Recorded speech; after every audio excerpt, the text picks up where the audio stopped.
mesmo quando estou em algum lugar. Sem perceber, estou ajudando aos outros verem o amor de Deus em mim. Testemunhando, eu estarei onde quer que estiver. Vou testemunhar e aos outros vou dizer que o amor de Deus mudou o meu viver.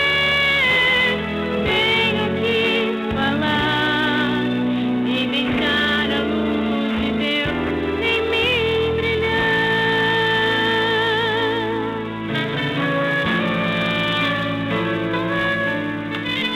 Pra testemunhar é preciso estender a mão e ajudar. É dividir o pão, auxiliar a quem precisa de carinho e compreensão. Testemunhando, eu estarei onde quer que estiver. Vou testemunhar e aos outros vou dizer que o amor de Deus mudou o meu viver. Tenho que falar e deixar a luz de Deus em mim brilhar.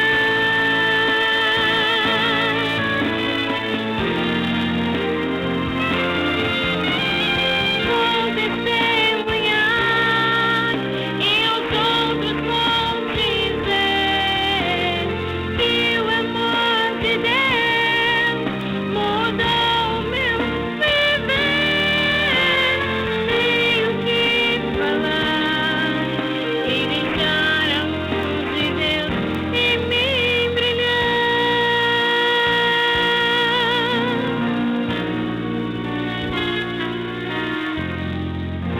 Amém.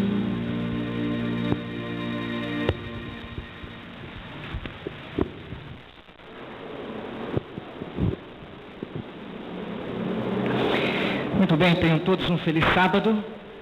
É uma alegria muito grande poder estar com vocês. A primeira vez em que eu estive, aliás, a última vez em que eu estive aqui, eu ainda estava vinculado à Paulista Sudoeste. E agora nós estamos ali na Casa Publicadora Brasileira, portanto estamos bem próximos. É muito bom compartilharmos a palavra de Deus. Estamos em clima de festa. Na hora da escola sabatina de vocês aqui, eu estava pregando numa outra igreja, na igreja do Santa Rita. Nós teremos uma festa batismal hoje, a partir das 5 horas da tarde, onde 15 pessoas estarão entregando a vida a Jesus. Nós estamos felizes. Lá nas Mangueiras, agora no período da manhã, há 6 pessoas também entregando a vida a Jesus. A igreja tem crescido, pessoas têm tomado a decisão ao lado de Cristo, e isso para nós é motivo de grande festa e alegria. Abra sua Bíblia no livro de Marcos, Evangelho de Marcos, no capítulo 5.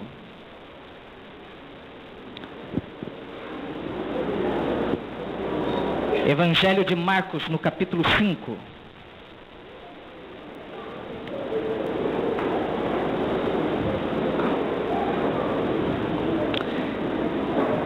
Feche os seus olhos. Vamos falar mais uma vez com Deus.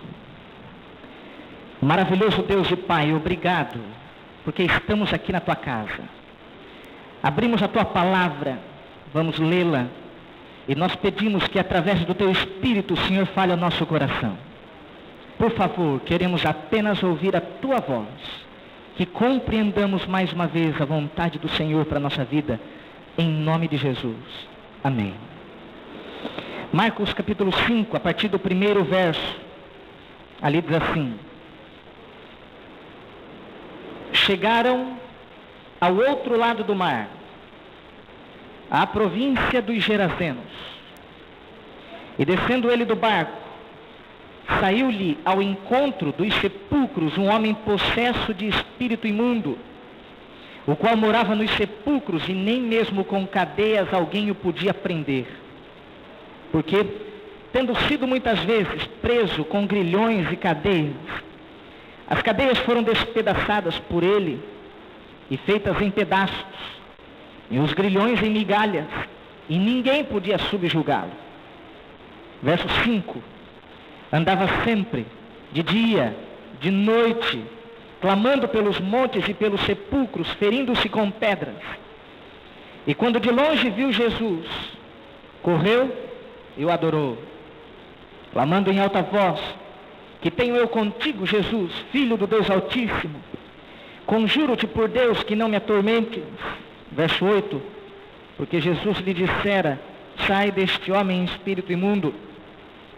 Então Jesus lhe perguntou: qual é o teu nome? E respondeu Jesus: Legião é o meu nome, porque somos muitos. E rogou-lhe encarecidamente que não os mandasse para fora daquele país. Verso 11. Ora, pastava ali pelo monte uma grande manada de porcos, e os espíritos imundos rogaram a Jesus, dizendo: manda-nos para os porcos, para que entremos neles.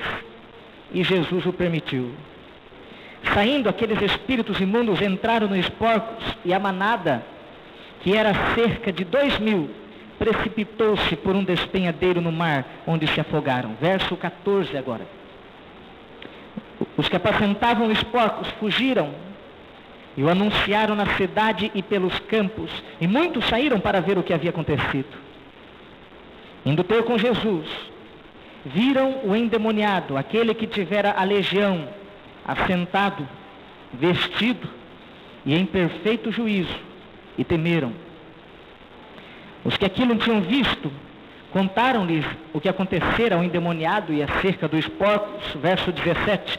E começaram a rogar a Jesus que saísse da terra deles. Verso 18 agora. Ao entrar Jesus no barco, rogava-lhe o que for endemoniado que o deixasse estar com ele. Jesus, porém, não permitiu, mas lhe disse: vai para a tua casa, para os teus, e anuncia-lhes quão grandes coisas o Senhor fez para ti, e como teve misericórdia de ti. E agora o verso 20. Então ele foi e começou a anunciar em Decápolis quão grandes coisas Jesus lhe fizera, e todos se maravilhavam. Em 28 de agosto de 1963, nos degraus do Lincoln Memorial, Martin Luther King expôs o seu grande ideal. Martin Luther King expôs o seu famoso discurso, popularmente conhecido como Eu Tenho um Sonho. O grande sonho de Martin Luther King era ver a coexistência pacífica de negros e brancos. Por este sonho, Martin Luther King viveu. Por este sonho, King sofreu. E por este sonho, Martin Luther King morreu. Todo ser humano sonha. Não existe um único ser humano na face da terra que não sonhe. Se você veio à casa de Deus é porque você veio carregado de sonhos. Algum sonho você tem que ter. Alguém certa vez disse que aquele que não sonha não vive, porque a vida é um constante sonhar. Isso é verdade. Todo homem sonha, toda mulher sonha. E se você veio à igreja é porque você tem sonhos. E a pergunta que eu faço é: quais são os teus sonhos? Que sonho você tem trazido na casa de Deus? Você não veio apenas para abrir a porta ou as janelas. Você não veio apenas para coordenar a equipe de louvor ou para tocar um instrumento. Você veio aqui porque você tem sonhos, e eu pergunto: quais são os teus sonhos? O texto de hoje fala de um sonho, e o sonhador a que eu me refiro é Jesus Cristo. Eu vou explicar. Alguns comentaristas falam que Jesus não teve a intenção de ir a Decápolis. Alguns comentaristas explicam que o barco, e se você observar no capítulo 4, houve uma grande tempestade, e por causa dessa tempestade, o barco ficou à deriva, e foi de um lado, e foi para o outro, e acabou caindo naquela região conhecida como Decápolis, por conter 4 principais cidades ali. Mas eu não creio nessa hipótese. Eu não creio que Jesus caiu por acaso em Decápolis. Segundo a irmã White, Jesus ele teve a intenção de ir a Decápolis. E sabe por que ele teve a intenção de ir a Decápolis? Porque Jesus Cristo tinha um sonho. E o sonho de Jesus era libertar aquelas pessoas que moravam, que viviam na região de Decápolis. Sem qualquer exagero, a região de Decápolis poderia ser chamada de o paraíso dos demônios. É isso mesmo. A região de Decápolis poderia ser chamada de o céu dos demônios. Querem uma prova? No momento em que Jesus estava ali diante dos demônios que estavam naquele homem, eles fazem um pedido. Eles rogam a Jesus. E o pedido é o seguinte: por favor, não nos mande para fora deste país, deste lugar.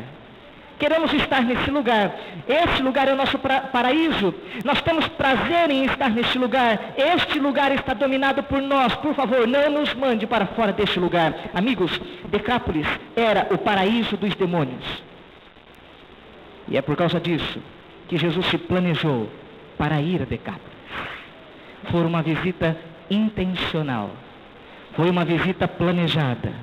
Ele chegou a Decápolis. E no momento em que ele chegou em Decápolis, o governador da região, ou o prefeito de uma das cidades, estendeu um tapete vermelho para recepcionar a Cristo. É isso que aconteceu? Quem foi que recepcionou Jesus? Um endemoniado. Um camarada completamente perturbado. Segundo a irmã White, aquele homem estava completamente desfigurado. O seu cabelo estava desgrenhado. Ele não estava vestindo roupas. Havia corrente em seus braços. E ele vinha em direção a Jesus e aos discípulos, gritando, na expectativa de destruir qualquer um que passasse pelo seu caminho. A cena era tão terrível, tão chocante, que a irmã White chegou a dizer que aquele homem parecia muito mais um animal selvagem do que um ser humano. Os discípulos, ao observar aquela cena, ficaram com tanto medo, que diz a irmã White, eles correram para o barco. Dá para imaginar a cena? Eles correram para o barco. Talvez eles tenham olhado para Jesus e dito o seguinte: mestre, por favor, não permaneça neste local. Este homem é louco, este homem está vindo em sua direção. Este homem quer destruir a qualquer um que passar pelo seu caminho. Mestre, venha para o barco. No entanto, Ellen White diz no livro Desejado de Todas as Nações que Jesus, ele permaneceu parado. Jesus não correu para o barco como os discípulos. E existe algo de muito significativo no fato de Jesus ter permanecido parado. Alguém poderia dizer: Jesus permaneceu parado porque ele não tinha medo do diabo. Isso é verdade. Mas esse não foi o principal motivo porque Jesus permaneceu parado. Jesus permaneceu parado porque ele acreditava na transformação daquele homem. Para os discípulos, aquele homem era um caso perdido. Os discípulos gritavam para Jesus dizendo: mestre, vem para o barco, este homem é um caso perdido, este homem está louco. Mas Jesus permaneceu parado, porque para Deus não existem casos perdidos. Alguém pode olhar para você, talvez um amigo, ou até mesmo um inimigo, e dizer o seguinte: você é um caso perdido. O seu vizinho, quem sabe, talvez o seu parente olhando para você diga: você é um caso perdido. Quem sabe você mesmo, se olhando no espelho, chegue à conclusão: sou um caso perdido. Mas entenda, para Deus não existem casos perdidos. Deus olha cada ser humano com potencial de transformação. Deus olha cada ser humano com potencial para a salvação. Não há casos perdidos para Deus. Jesus permaneceu parado diante daquele homem, porque acreditava na transformação daquele endemoniado. O texto bíblico diz que aquele homem de fato fora liberto. Impressiona-me o fato, ou o instrumento que Jesus usou para libertar aquele homem. Não se trata de um instrumento totalmente espetacular. Jesus não fez uso da gritaria, da balbúrdia para poder expulsar aquele demônio do homem. Jesus fez uso de um instrumento simples, porém poderoso, muito poderoso. Esse instrumento está aí, no verso 8. Dê uma olhada no verso 8. Marcos 5, verso 8. Ali diz assim: pois Jesus lhe o quê? Dissera ou dizia: sai deste homem, espírito imundo. Qual foi o instrumento utilizado por Jesus para libertar aquele homem? a palavra de Deus. O instrumento utilizado por Jesus para libertar aquele homem foi a sua palavra. Eu quero que você compreenda uma coisa, amigo. O verdadeiro instrumento de libertação para todo e qualquer dilema do ser humano está aqui, se chama a palavra de Deus. João capítulo 8, verso 32 diz o seguinte: conhecereis a verdade e a verdade vos libertará. Que verdade é essa, pastor? João 17 diz assim: santifica-os na verdade, a tua palavra é a verdade. A palavra de Deus é o verdadeiro instrumento de libertação. Não importa qual problema você tem enfrentado, se você estiver amarrado, se você estiver algemado com as algemas que o diabo tem colocado na raça humana, aqui está um instrumento de libertação. O mesmo poder que a palavra falada teve no momento da criação, a palavra escrita também tem. Há poder na palavra de Deus. Precisamos crer mais nisso. Se crêssemos de fato nisso, faríamos muito mais uso da sua palavra. Aquele homem fora liberto com o poder da palavra de Deus. Agora me impressiona a maneira como aquele homem fora encontrado, de acordo com o verso 15, a partir do verso 15. Preste atenção em alguns detalhes do verso 15, que há lições bastante significativas para nós. Capítulo 5, o verso 15, diz assim: indo ter com Jesus, viram o endemoniado, o que tivera a legião. De que forma? Como que é? Vamos parar por aí. Aquele homem estava de que forma? Assentado. Ora, o que tem de significativo no fato daquele homem ter sido encontrado assentado? Existe algo de especial no fato de alguém estar assentado? Entenda uma coisa, no caso daquele homem, sim. Nós estamos falando de um indivíduo que não se assentava. É exatamente o que diz o verso 5. Observe no verso 5 como é que Lucas descreve a vida daquele homem. Lucas diz assim no verso 5: andava sempre. E o que significa esse andar sempre? O verso 5 explica: de dia.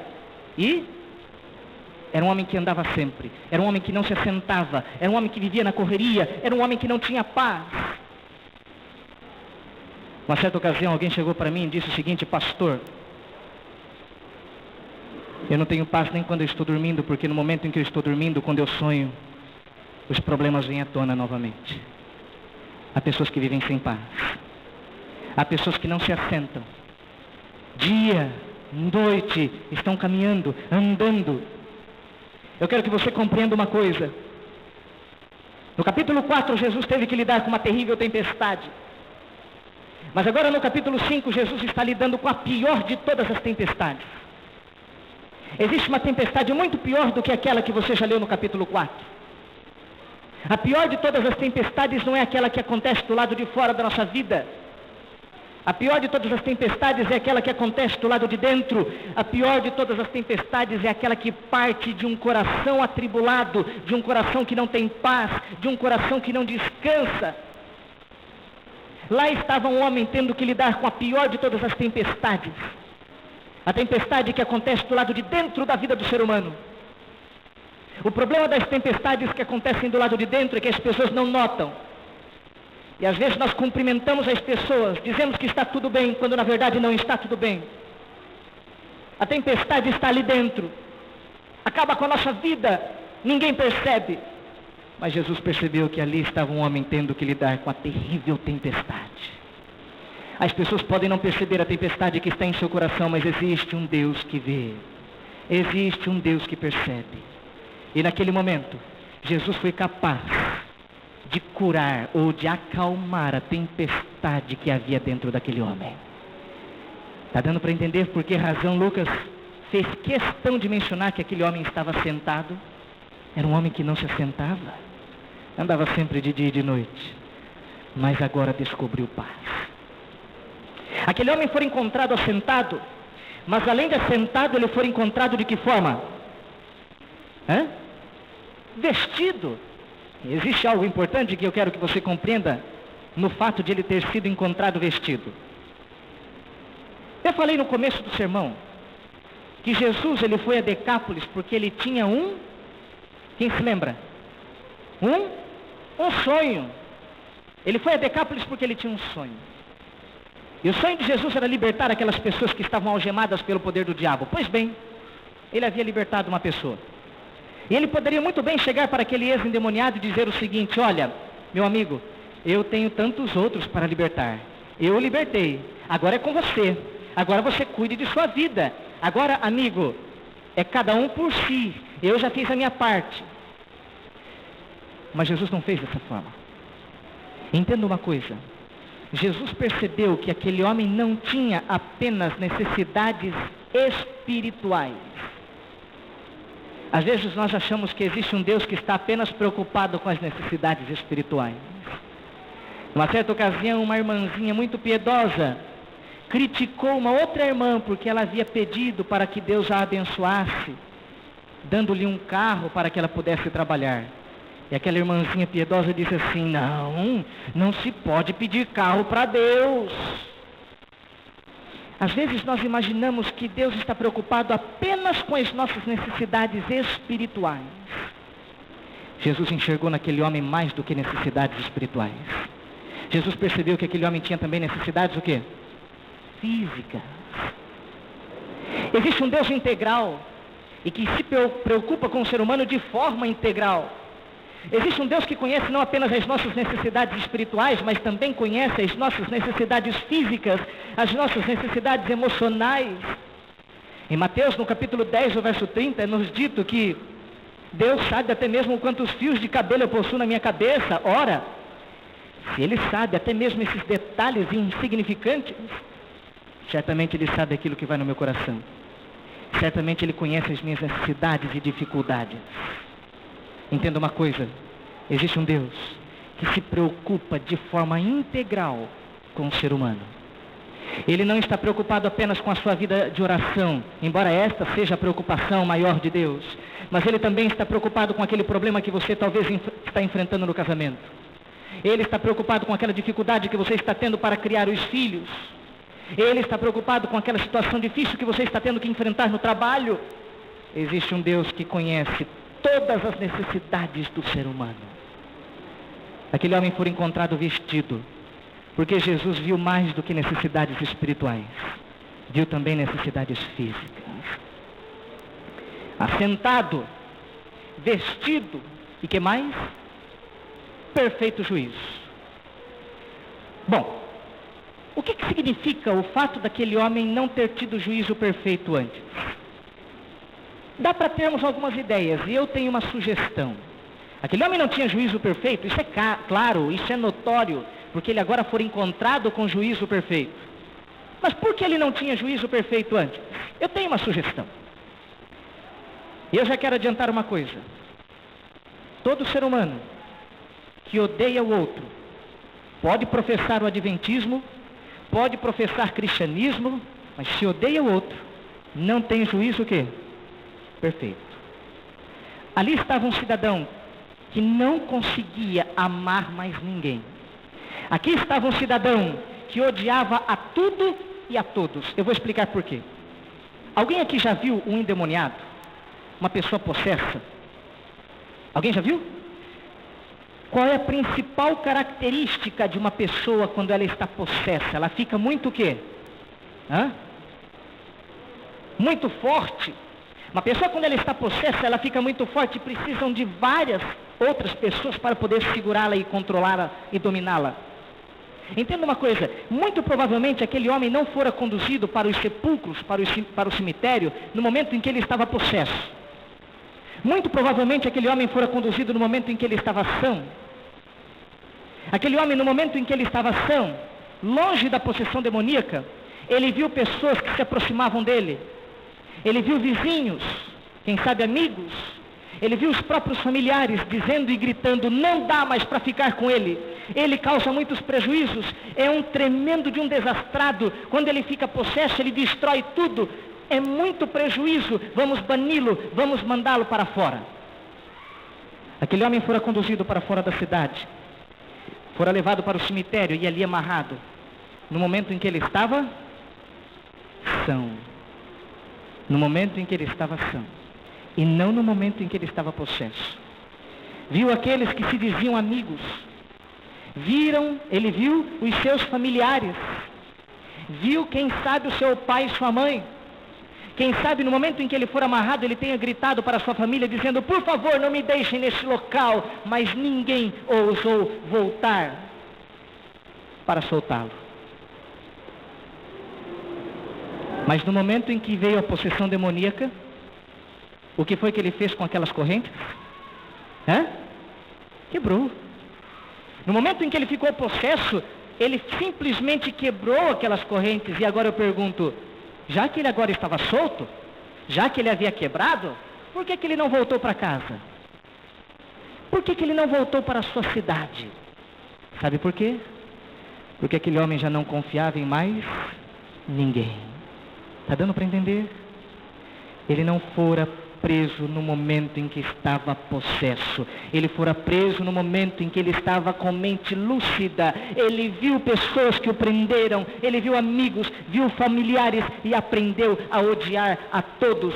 E não quis mais saber de voltar, preferiu fazer morada ali em meio aos sepulcros. Aquele homem não amava mais ninguém, odiava.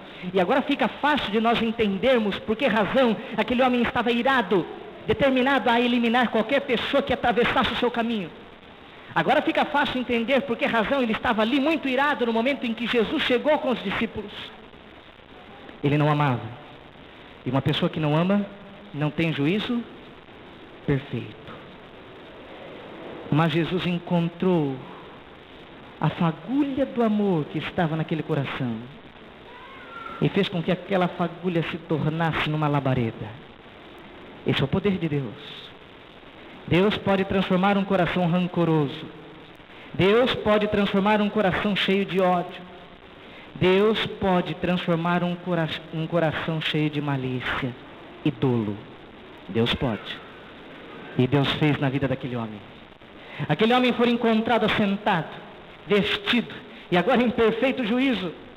Mas aquela multidão, no momento em que viu aquele homem liberto, não compreendia exatamente o que tinha acontecido e fez um pedido para Jesus. Aquela multidão olhou para Jesus e disse assim: não sabemos quem o Senhor é, mas não queremos que o Senhor permaneça conosco. O Senhor também tem causado um grande prejuízo. Os porcos morreram. Sai de nossa terra. E o que foi que Jesus fez? Eu fico pensando, naquele momento, se eu fosse Jesus, será que eu teria saído? Talvez eu teria batido o pé e dito o seguinte: meu amigo, você sabe com quem você está falando? Eu sou o Criador do universo. Eu fiz tudo que existe ao redor. Eu vim aqui porque eu tenho um sonho e eu não vou desistir do meu sonho. Não é porque você está me pedindo que eu vou desistir do meu sonho. Talvez eu teria dito assim. O fato é que Jesus não disse assim. O fato é que diante do pedido dos porqueiros, o que foi que Jesus fez? Começou a ir até o barco. Quando nós analisamos friamente, dá a impressão de que Jesus estava desistindo facilmente dos seus sonhos. Jesus foi ao barco. O ex-endemoniado não estava compreendendo nada e ele chegou à seguinte conclusão: estes homens são os loucos, são os ingratos. Onde já se viu? Será que eles não percebem que eu fui liberto? Será que eles não percebem que esse homem é especial? E eles estão mandando este homem embora, não faz sentido. E aquele homem, o ex-endemoniado, completamente indignado, olha para Jesus e diz o seguinte: mestre, se eles não querem o Senhor aqui, eu também aqui não ficarei. Mestre, se eles não querem o Senhor aqui, eu irei com o Senhor. Se o Senhor tem que ir embora, eu irei com o Senhor. Eu não sei. Mas eu penso que aquele homem acabou entrando no barco com Jesus. É possível que ambos tenham entrado no barco. É possível que aquele homem olhava para Jesus meneando a cabeça, como que dizendo: que tamanha ingratidão dessa multidão. É possível que aquele homem tenha abraçado Jesus e dito: olha, não se preocupe com esse povo, eu estou do lado do Senhor. O barco começou a se distanciar. Jesus olhava para aquele homem, olhava para a região de Decápolis. Foi quando então ele olha para aquele homem mais uma vez e diz o seguinte: amigo, eu não posso levá-lo comigo.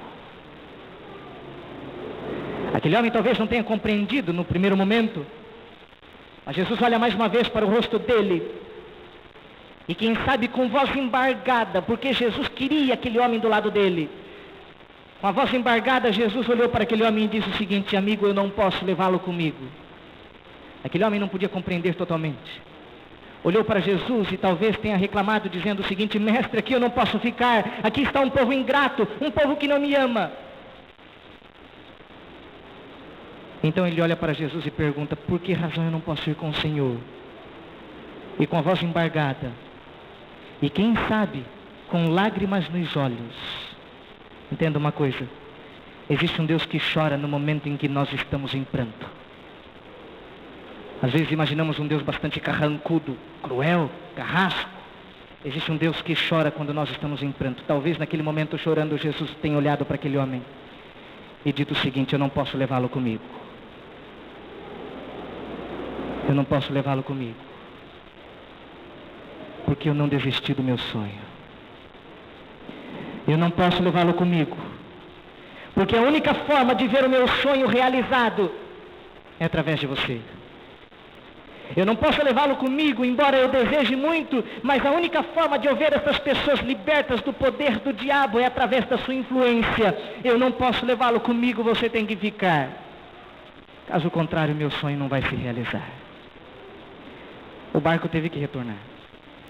Aquele homem desceu do barco, e o barco então foi se distanciando novamente. Aquele homem olhava para Jesus. Existe algo que me impressiona nessa história toda. Não sei se você parou para observar, mas nessa história você encontra 3 súplicas, 3 rogos, 3. A primeira súplica partiu dos próprios demônios. Você pode conferir aí na Bíblia. Os próprios demônios suplicaram. E o que foi que eles suplicaram a Jesus? Por favor, mande-nos para os porcos, não nos mande para fora deste lugar. E eu pergunto, Jesus atendeu às súplicas dos demônios, sim ou não? Sim. Houve uma segunda súplica, a súplica dos porqueiros egoístas. E eles suplicaram o seguinte, e aí tá, na Bíblia diz súplica mesmo. A Bíblia diz que eles rogaram a Jesus. E eles suplicaram o seguinte: por favor, sai de nossa terra. E eu pergunto, Jesus atendeu a súplica daqueles porqueiros egoístas, sim ou não?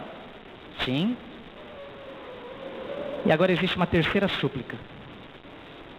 Pela lógica humana, nós pensamos o seguinte: Jesus disse sim para a súplica dos demônios. Jesus disse sim para a súplica daqueles porqueiros egoístas. Ora, agora tem um homem convertido, um homem transformado, um homem que foi liberto do poder do diabo. Com certeza Jesus também vai dizer o quê? Sim! Mas por incrível que pareça, para aquele homem que agora estava transformado, Jesus disse o quê? Não. Impressionante! Isso é impressionante! Jesus disse sim para os demônios, Jesus disse sim para os porqueiros, mas para aquele homem que fora completamente transformado, Jesus disse o quê? Não! Isso me impressiona! Mas existe uma lição para você e para mim. Existe um propósito porque Jesus disse não. Jesus viu naquele homem alguém não apenas com potencial para a salvação, mas Jesus viu naquele homem alguém com um potencial para viver os sonhos de Deus. Quando Deus diz não para um filho dele, é porque ele está vendo ali potencial para se viver os sonhos do próprio Deus. Amigos, sabe quando é que a vida faz sentido? A vida só faz sentido no momento em que eu deixo de lado aqueles meus sonhos e interesses egoístas e ouso viver os sonhos de Deus. Jesus disse no capítulo 10 de João, no verso 10, eu vim para que vocês tenham vida e vida em abundância. Sabe quando é que essa vida em abundância, ela se torna real na nossa vida? Significativa? Quando eu ouso, quando eu tenho a coragem de viver os sonhos de Deus. Quando Deus diz não para um filho dele, é porque ele está vendo ali potencial para sonhos maiores. Ele está vendo ali potencial para se viver os sonhos de Deus. Eu me lembro de uma ocasião em que eu estava fazendo evangelismo em Massachusetts. na igreja de uma cidade chamada Fall River, perto de uma outra igreja, de uma outra cidade chamada New Bedford, que era a cidade de José Bates. Nós estávamos ali nos Estados Unidos fazendo esse programa de evangelismo, e na metade do programa de evangelismo, uma mulher chamada Giane entrou pela primeira vez na igreja adventista. Ali eu tive a oportunidade de conhecer um pouquinho da história da Giane. A Giane era uma jovem sonhadora. Como todo ser humano, ela tinha sonhos, e os seus sonhos se resumiam em ser feliz. Ela queria ser feliz um dia, e ela começou a contar um pouco da história dela. Ela disse para mim que o grande sonho dela era de ser feliz, realizada na vida, e ela pensou o seguinte: eu vou alcançar esse sonho se eu arrumar um namorado. Alguns pensam assim, não é? Meus problemas se resolverão se eu arrumar um namorado ou uma namorada. E ela pensava dessa forma. Arrumou um namorado, e ela imaginava ser um pão, mas depois ela descobriu que era um pão embolorado. Casou, passou por N dificuldades. Então ela chegou à seguinte conclusão: para eu alcançar os meus sonhos, eu preciso ter filhos. Eu casei, mas estão faltando os filhos, então se eu tiver filhos, certamente eu serei feliz e realizarei os meus sonhos. Teve filhos, 1, 2, 3 filhos, e nada da felicidade bater a porta. A Giane continuava com o coração em tempestade. Os problemas foram se avolumando. E a Giane chegou à seguinte conclusão: não há coisa melhor do que viver agora divorciada. Com certeza eu vou encontrar paz estando divorciada. E se divorciou. Mas ela não encontrava paz. Como aquele homem andava sempre de dia e de noite, ela não se assentava. Foi quando um dia alguém chegou para ela e disse o seguinte: Giane, eu tenho uma proposta para você. Vá para os Estados Unidos. Ali você pode trabalhar por 3 anos.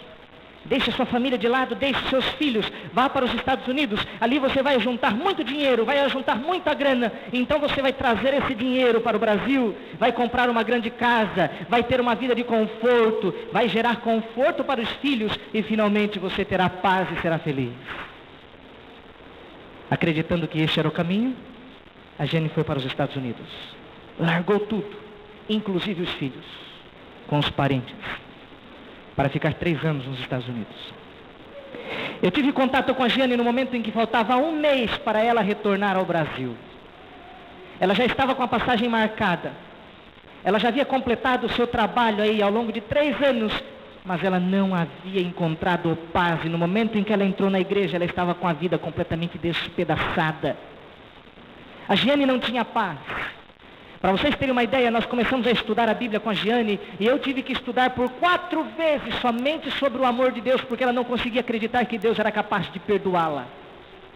Ela vivia com a mente cheia de preocupações, vivia com a mente em constante tortura. Afinal de contas, ela havia deixado os filhos para trás. Estudamos com a Giane ao longo de 3 semanas, todos os dias estudando com ela. No final da 3ª semana, quando faltavam 4 dias para a Giane retornar ao Brasil, nós estudamos a respeito do batismo. E eu falei para a Giane o seguinte: Giane, o desafio de Deus para a sua vida é que você deixe de lado os seus sonhos e comece a viver os sonhos de Deus. Não é fácil viver os sonhos de Deus. É preciso coragem. É preciso ter determinação. É preciso ter a ousadia de deixar de lado aquilo que interfere nos planos de Deus, nossos planos e projetos. Mas vale a pena viver os sonhos de Deus. A Giane olhou para mim e disse o seguinte: pastor, eu não quero retornar para o Brasil sem antes começar a viver os sonhos de Deus.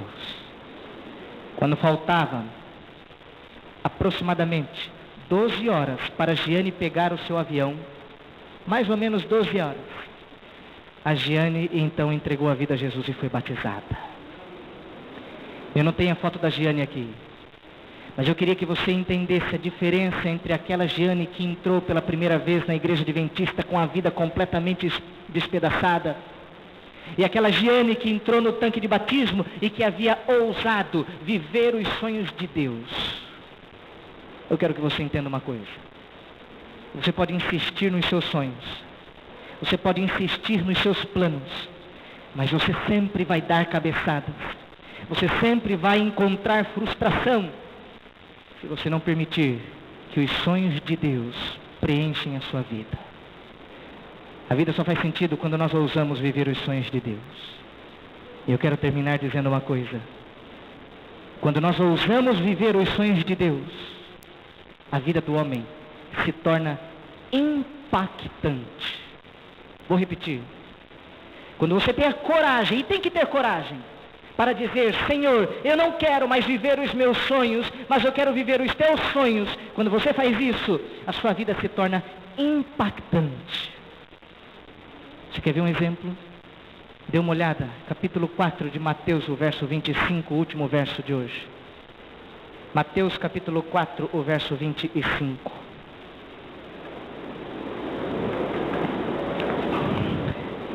Ali diz assim: seguiam a Jesus grandes multidões da Galileia e de onde mais? Decápolis, Jerusalém, Judeia, além do Jordão, enfim. Eu não sei quantas pessoas são necessárias para compor uma grande multidão. Com certeza, muitas pessoas. Mas agora aqui não está falando de uma grande multidão. Aqui está falando de numerosas multidões. Inclusive de onde? De Decápolis. Entenda uma coisa.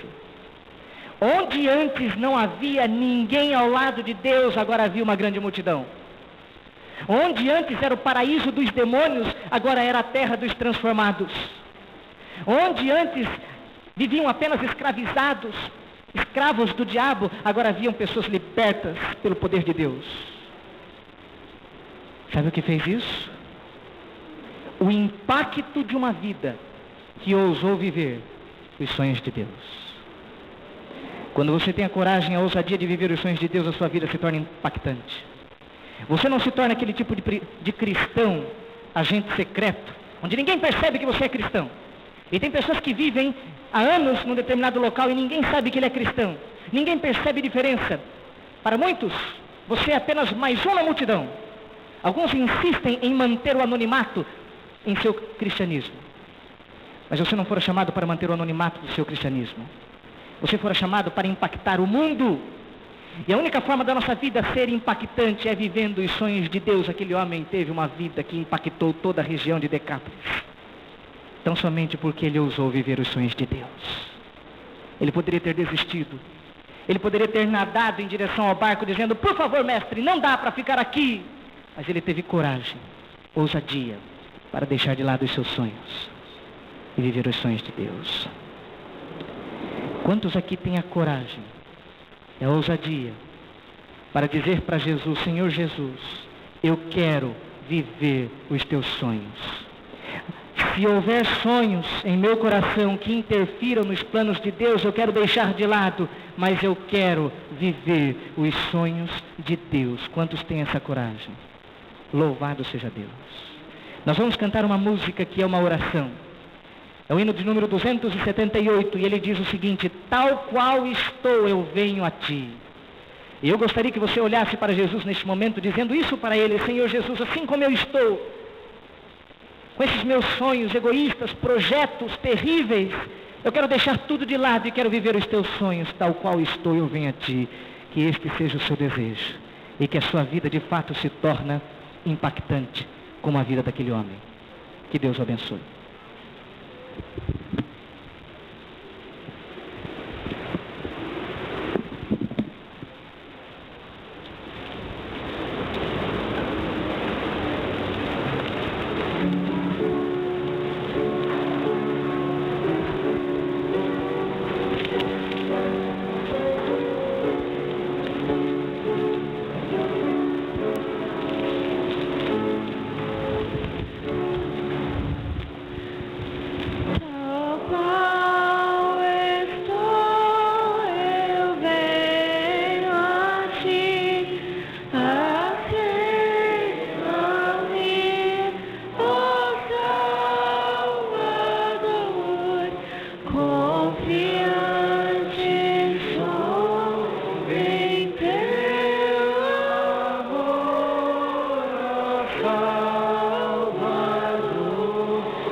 Senhor, nosso grande Deus, obrigado por Tua palavra que nos orienta a cada momento.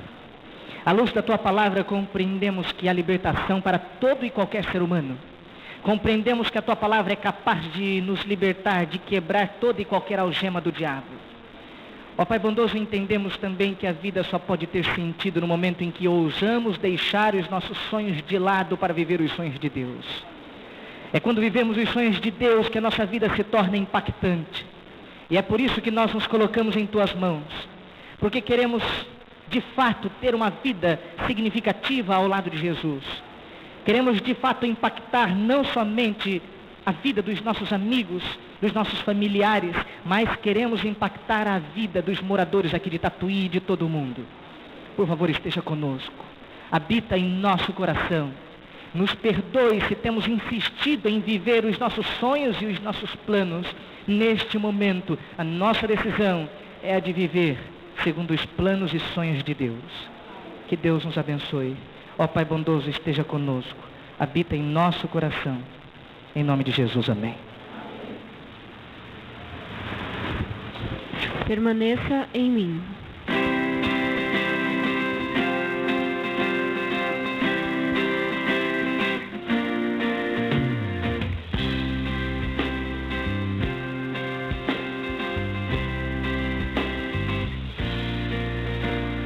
Venha, Senhor, em mim habitar, pois quero ser templo teu. Quando eu sair deste lugar que Jesus permanece.